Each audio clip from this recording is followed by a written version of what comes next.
ગુજરાતની દીકરીઓ ભણી ગણીને વિશ્વ સ્તરે નામના કરે તેના માટે શું કરવું જોઈએ? સૌથી પહેલું પગથિયું તેના માટે તેને ભણવા મૂકવી જોઈએ અને આ ભણતર અધવચ્ચે ન છૂટી જાય એની તકેદારી પણ રાખવી જોઈએ.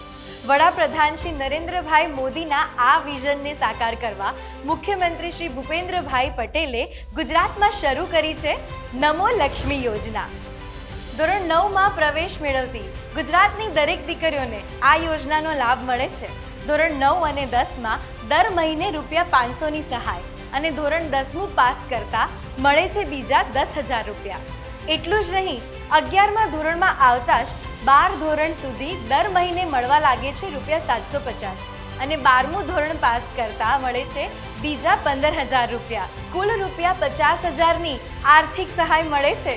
સરકારી કે ગ્રાન્ટેડ શાળામાં ભણતી દીકરીઓને આ યોજનાનો લાભ મળે છે. ખાનગી શાળામાં ભણતી દીકરીઓ કે જેમના પરિવારની વાર્ષિક આવક 6 લાખ કે તેનાથી ઓછી છે તેને પણ નમો લક્ષ્મી યોજનાનો લાભ મળે છે. વિકસિત ભારત વિકસિત ગુજરાતના ધ્યેય તરફ વધુ એક કદમ. નમો લક્ષ્મી યોજના.